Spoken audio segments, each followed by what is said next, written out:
At any time, roughly 50% of inmates in our jail are mentally ill. Thanks to Peace Health Hospital, we have 12 beds at the old Memorial Hospital. That's called Station 2. That's it.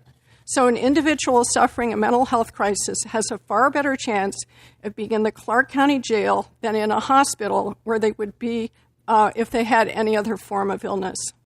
What are the impacts of mental illness on law enforcement, both collectively and at the individual deputy level? And we'll start with Mr. Atkins. Okay. It's basically turned our jails into a hospital and our correction staff into mental health caregivers. It puts a huge burden on those who care but are not professionals in the field. And it's frustrating for us because we all got in this line of work because we want to help people. And when we end up dealing with somebody on the road and bringing them down to a place that isn't designed to help them, it's frustrating. Dealing with mental health issues for an individual deputy, it takes a special kind of person who's got the patience, the understanding, and the training.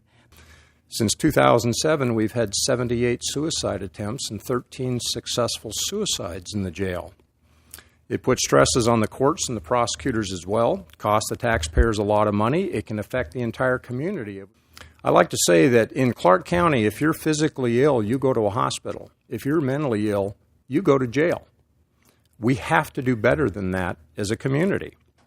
It also exposes all of our staff, whether it be out on the road or in the jail, to PTSD themselves. We're in a line of work that we see a lot of things that affect us as human beings. We can't guard our hearts from everything that we see. We've talked about instituting a mentorship program so that as we're changing the culture of our agency, as a new deputy gets hired, they get assigned a mentor, somebody that's not in their chain of command. And that mentor is somebody for them to come and talk to. And we hope that that will grow the relationships in this agency so that we can see each other and know each other and see when we're operating under stress. One of the key issues that I've discussed is the desire to create within the agency a position similar to that of a first sergeant. That person is outside of the chain of command, outside of the structure. Their job is to take care of the men and women in a confidential manner.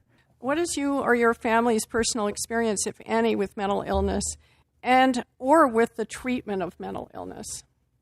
A few years ago, I lost my son. And I was suffering from massive depression. I was diagnosed with a form of PTSD. I remember what that was like, and I remember what it took to get through that. Help from professionals, help from family, community. And I remember what that feels like. And so I have a great deal of empathy. According to a NAMI statistic, 50% of people with mental illnesses who have previously been in prison are rearrested or returned to prison, not because they've committed a new offense, but because they've been unable to comply with conditions of probation or parole, often because of mental illness.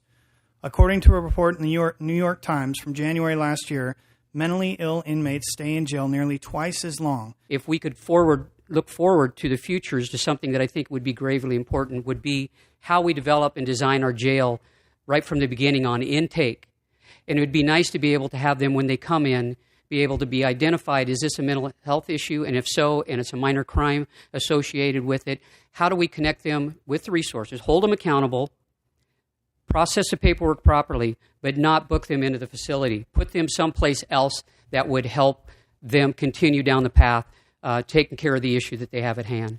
My plan is I'm going to take the mentally ill inmates out of the Clark County Jail and put them into a separate facility. Right now, being in the jail mixed with the general population, they're being victimized and preyed upon typically by other inmates. We have a jail work center down on Lower River Road, and half that facility is shut down, and it was done due to budget cuts.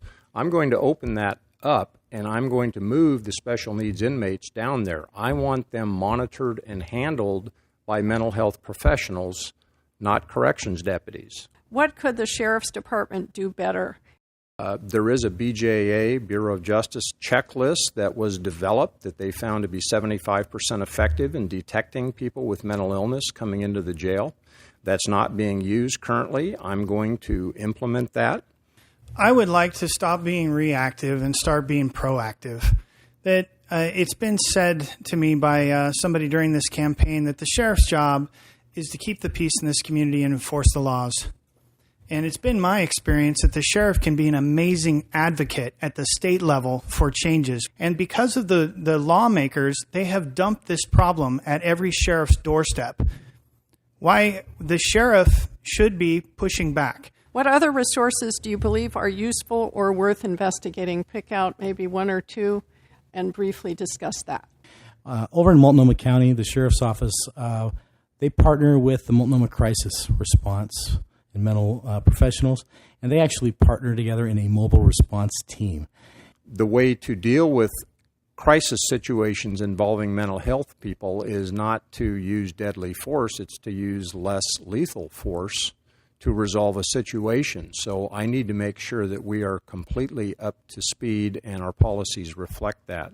We'd like to have the sheriff's office not be the catch-all for our mental health issues. We'd like there to be a triage ahead of time, that we'd like there to be more money and resources out in the community so that people don't even get arrested for trespassing or for theft 3 or whatever it is when somebody's triggered and has an episode or an incident.